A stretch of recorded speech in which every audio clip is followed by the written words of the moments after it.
রাজারহাট কলকাতা থেকে সবাইকে শুভ সন্ধ্যা। আজকে 5 তারিখ ফেব্রুয়ারি মাসের। আজকে আমরা যাচ্ছি চটকপুরের উদ্দেশ্যে। আজকের জার্নিটাতে আমাদের সাথে বাইক থাকছে না, আমরা যাচ্ছি ট্রেনে। শিয়ালদা থেকে আমাদের ট্রেন রয়েছে। আজকে আমরা কলেজের বন্ধুরা মিলে এই জার্নিটা কমপ্লিট করব। আমার সাথে মিমি থাকছে, আর বাকিদের সাথে দেখা হবে একদম শিয়ালদা স্টেশনে।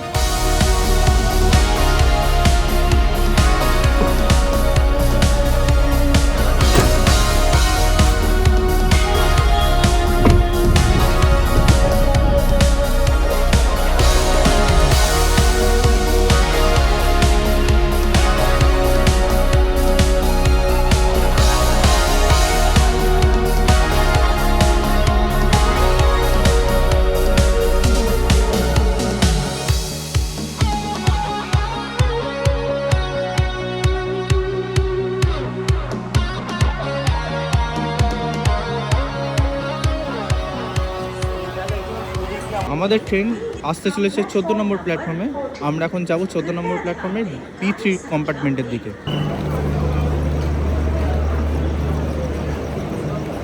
আজকে আমরা সফর করতে চলেছি 1, 2, 3, 4, 3 দার্জিলিং মেলে। তো এই আমাদের ট্রেন আস্তে আস্তে প্ল্যাটফর্মে ঢুকছে।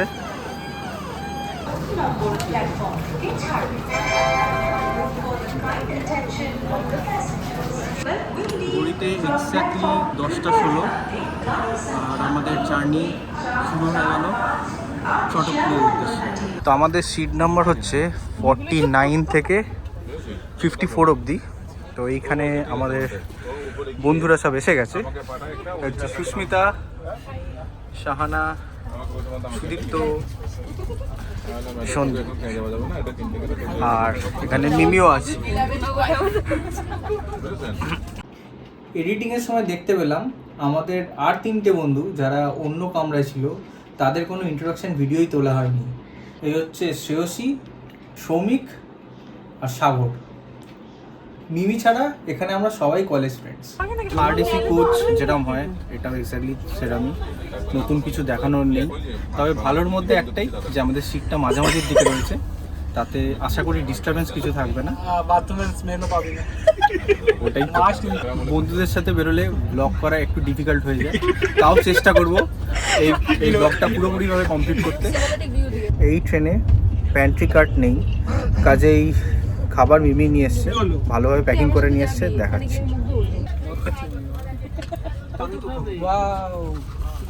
এই যে রয়েছে আলু ভাজা,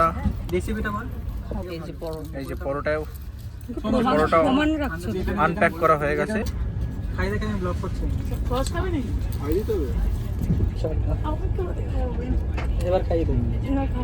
ঘড়িতে বাজছে প্রায় 12টা। আমরা শক্তিগড়ের কাছে এসে গেছি, আর কিছুক্ষণের মধ্যে হয়তো বর্ধমান ঢুকে যাবে। তো খাওয়া দাওয়া হয়ে গেল, এরপর দেখা হবে একদম ভোরবেলা। তো চলো আজকের মতো গুড নাইট।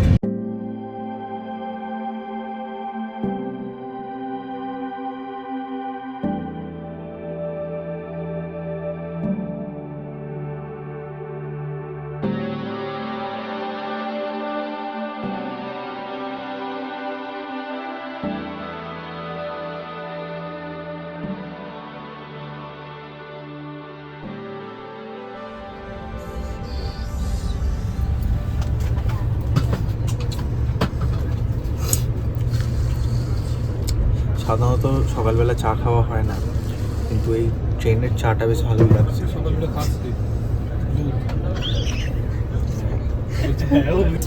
মোটামুটি এখন 7:15 মতো বাজে। যেটা আমরা প্রেডিক্ট করেছিলাম যে হয়তো বেশি ডিলে হবে না, 7-8 মিনিটই ডিলে দেখাচ্ছিল, কিন্তু এখন সেটা বেড়ে প্রায় আধ ঘন্টা হয়ে গেছে। জানি না আর কতটা বাড়বে।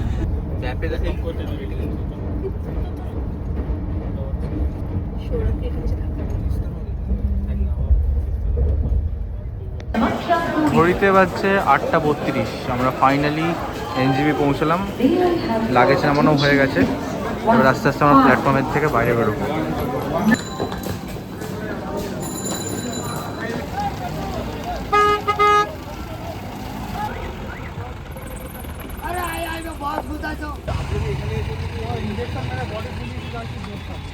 তো গাড়িতে আমরা উঠে পড়েছি, এখন আমরা চটকপুরের দিকে যাব। রাস্তায় যা যা সাইট সিন আছে সেগুলো করবই। সবার আগে এখন ব্রেকফাস্টটা করতে হবে। দেখা যাক আমাদের ড্রাইভার যে আমাদেরকে কোথায় নিয়ে যায় ব্রেকফাস্টের জন্য।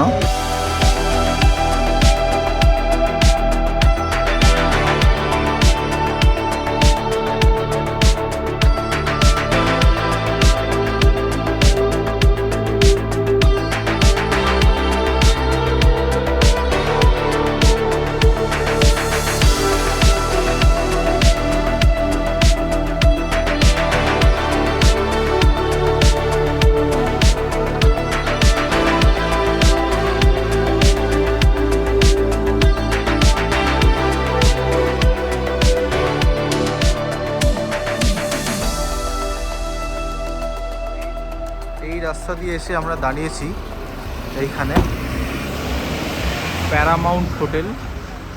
এখান থেকে ভিউটা অনেকটা এরকম, খুব সুন্দর।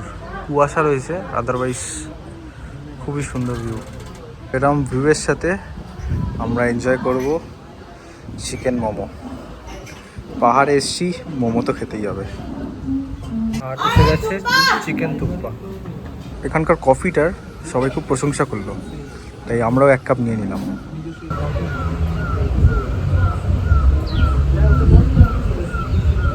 তো এখানে আমাদের ব্রেকফাস্ট করা হয়ে গেছে। এবার আমরা আবার চটকপুরের দিকে এগোবো। এখানে খাবার দাবার দারুণ ছিল। থুপ্পার দাম ছিল 150 টাকা, মোমো ছিল 100 টাকা। মোমোটা অর্থিট, 100 টাকায় 8 পিস দেয়, দারুণ খেতে।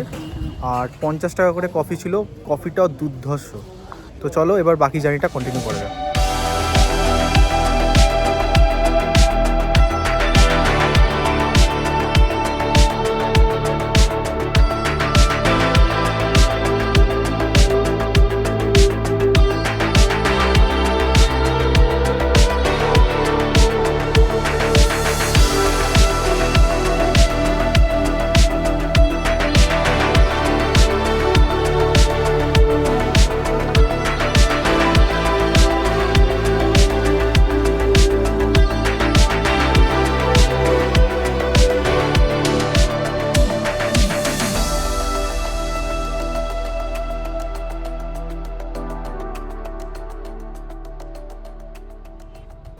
এসে পৌঁছেছি নেতাজি মিউজিয়ামের সামনে। এটা একটা ওয়ার্ল্ড হেরিটেজ সাইট। বেশ অনেকটাই ক্লাইম্ব আছে এখানে। পাহাড়ে এলেই ওয়েদারটা একদম হঠাৎ করে খুব সুন্দর চেঞ্জ হয়ে যায়, যেটা খুব প্রমিনেন্ট। এই হচ্ছে এন্ট্রি মিউজিয়ামের। এখন আমরা কনফার্ম নই যে এটা খোলা আছে না বন্ধ আছে। লেখা তো রয়েছে 9:30 থেকে 4:30 অবধি খোলা থাকে। দেখা যাক আর একটু এগিয়ে। খোলা তো আছে, এই হচ্ছে গেট, কিন্তু ফটোগ্রাফি প্রহিবিটেড, কাজেই ভেতরে কিছু দেখাতে পারবো না। তো আমরা মিউজিয়াম দেখে বেরিয়ে পড়েছি। খুবই সুন্দর মিউজিয়াম, ডেফিনেটলি আসা উচিত। এখানে বিভিন্ন পলিটিক্যাল ফিগার বা বিভিন্ন যে ফ্রিডম ফাইটাররা ছিলেন তাদের সাথে নেতাজির বহু ছবি রয়েছে, বহু হ্যান্ডরাইটিং, পুরো ফ্যামিলির ছবি রয়েছে। দারুণ এক কথায়। কিন্তু ভিডিওতে আমি কিছুই রাখতে পারবো না, কারণ এখানে ভিডিওগ্রাফি অ্যালাউড ছিল না। এখান থেকে বাইরের ভিউটাও কিন্তু খুব সুন্দর। এটা একটা দারুণ জিনিস দেখতে পেলাম, ক্যামেলিয়া ট্রি, যেটা শরৎচন্দ্র বোস নিজের হাতে 1934 সালে প্ল্যান করেছিলেন। পাহাড়ের প্রতিটা বাঁক যেন এক নতুন গল্প বলে। এক মোড়ে হয়তো সে সোনালি রোদে হাসছে, আর ঠিক পরের বাঁকেই সে কুয়াশার চাদরে ঢাকা। পাহাড়ের এই অনিশ্চয়তাই তার আসল সৌন্দর্য। এই অনিশ্চিত পথে একা হাঁটা যায়, কিন্তু এই পথ চলা সম্পূর্ণ হয় না। বন্ধুরা সাথে থাকলেই পাহাড়ের এই খামখেয়ালিপনা উপভোগ করা যায়। যখন কনকনে ঠান্ডায় সবাই মিলে 1 কাপ ধোঁয়া ওঠা চায়ে চুমুক দেওয়া হয়, কিংবা মেঘের ভেতর দিয়ে গাড়ি চলার সময় উচ্চস্বরে প্রিয় গানটা গেয়ে ওঠা হয়, তখনই বোঝা যায় আনন্দটা আসলে গন্তব্যে নয়, সফর সঙ্গীদের হাসিতে লুকিয়ে আছে। কি সুন্দর মেঘ ভেসে ভেসে যাচ্ছে এই চা বাগানের ওপর দিয়ে। অসাধারণ একটা ভিউ এখান থেকে। আমরা এখন এখানে কিছুক্ষণ কাটাবো, একটু ভিডিও ফটো এসব তুলবো। একটু আগে নিচে ওই দিকটায় চা বাগানে সব মহিলারা কাজ করছিলেন, আর আমরা একটু উঠে এসে এখানে দাঁড়িয়েছি। মানে এখনও দেখা যাচ্ছে মেঘটা কিরম পাস করছে এখান দিয়ে। দারুণ দারুণ।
তো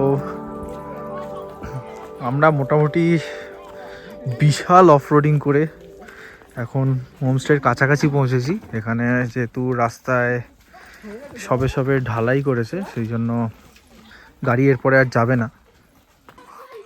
এখানে চারদিকে এরম বড় বড় গাছ রয়েছে, দারুণ লাগছে। আর ওয়েদারটাও বেশ ভালো, বেশ ঠান্ডা। এই যে অফরোডিং, এটা কোনোদিন ভুলবো না। এর মধ্যেও অনেকে বাইক ফাইক নিয়ে আসে, কিভাবে আসে বাপরে বাপ। লাস্ট 5-6 কিলোমিটার মতো এরকম রাস্তা, খুবই খারাপ, খুবই খারাপ। অনেক বাঁধাকপি চাষ হয়েছে, এখন পুরোটাই কুয়াশা, তাই জন্য ভিউ কিছুই দেখতে পাওয়া যাচ্ছে না। মারাত্মক ঠান্ডা, মারাত্মক ঠান্ডা। হয়তো এখানে 7-8 ডিগ্রি টেম্পারেচার হবে এখন। উফ। এই হচ্ছে আমাদের হোমস্টেতে যাওয়ার রাস্তা। আমাদের হোমস্টেটা সব থেকে ওপরে। উরে বাবারে, ওই ওপরেরটা। উফ, রাস্তা শেষ আর হচ্ছে না। জানি না আইফোনের ক্যামেরাতে কতটা বোঝা যাচ্ছে, রাস্তাটা কিন্তু পুরোটাই ফগি। এবার এটা ফগ না মেঘ সেটা এক্স্যাক্টলি বলা খুব কঠিন।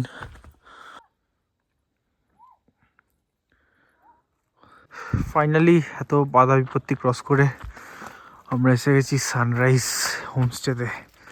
এখন পুরোটাই ফগি, আদারওয়াইজ এখানে ভিউ হয়তো আমরা পেয়ে যেতাম।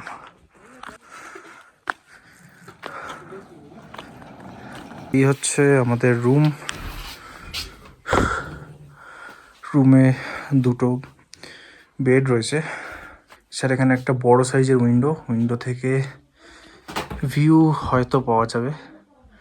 কী ভিউ পাওয়া যাবে সেটা আমি দেখবো, যদি ওয়েদার ক্লিয়ার হয় দেখানোর চেষ্টা করব। এছাড়া এখানে একটা টেবিল রয়েছে, আর এই হচ্ছে এখানে একটা আয়নাও রয়েছে, হ্যাঙ্গার। আর এই হলো বাথরুম, গিজার রয়েছে, western toilet, neat and clean. যে এখন এখানে টাওয়েল পাস করা হচ্ছে, সবাই খুব টায়ার্ড, উঠতে পারছে না। যা যা, ওয়াও। তো এত অফরোড করে আমরা পুরোপুরিভাবে ক্লান্ত, ফ্রেশ এখন আর হব না, আগে খেয়ে নেবো তারপরেই ফ্রেশটা হব। খাবার সার্ভ হয়ে গেছে। কি কি আছে? এখানে আছে আলু সেদ্ধ, আলু চোখা, এটা কি বোঝা যাচ্ছে না, এটা কি বোঝা যাচ্ছে না, ডালের মতো কিছু। ডাল মনে হচ্ছে, ডাল এত কিছু একটা সবজি কিছু হয়। ডিম, ডিম, আচ্ছা ডিম। এই সস দেখতে তো হেভি ভাই, খেতেও ভালো, এখানে রিভিউ ভালো। তো ডাল, এতে কি আছে? চাটনি, ও না, পেঁয়াজ কলি। আর এখানে পাঁপড়, আর এগুলো সস আছে, স্যালাড আছে।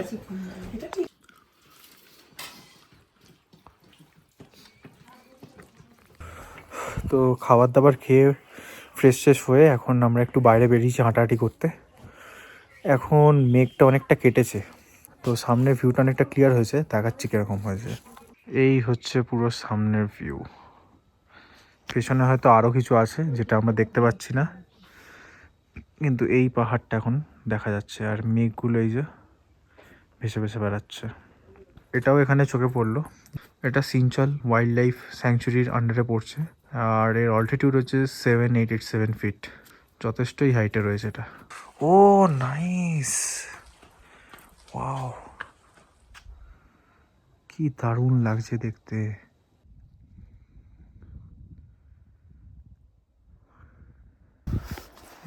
এবার আমরা একটু ছাদের দিকে যাচ্ছি।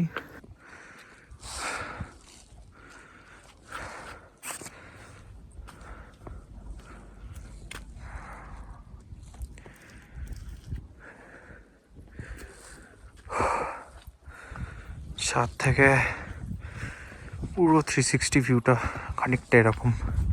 এইসব জায়গা এতটাই সুন্দর যে সাইট সিনে সেরকম দরকার হয় না। এই সামনে যে বেঞ্চগুলো পাতা আছে, এতে বসেই যথেষ্ট কোয়ালিটি টাইম স্পেন্ড করা যেতে পারে। এইখানে যে বেঞ্চটা রয়েছে এইটা হচ্ছে সেরা, কারণ এই দিকটা কোনো ভিশন ব্লক নেই।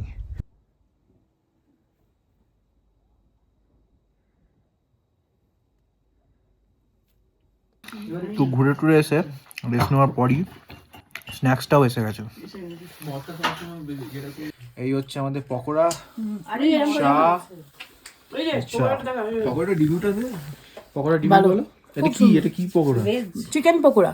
চিকেন? হ্যাঁ, এগুলো না ভেজই, মালটা কোনোভাবে একটা চিকেন ঢুকে গেছে। শিওর চিকেন তোমার ওই কিমা টাইপের আছে, হ্যাঁ। প্লাস সব মেখে। চাল দিয়ে পকোড়াটা পুরো জমি দেবে আজকের সন্ধ্যাটা। দারুণ। এরপর আমাদের কাছে এসে গেছে চিকেন ফ্রাই। এটা প্যাকেজের মধ্যে নয়, এটা আলাদা করে আমরা অর্ডার করেছি।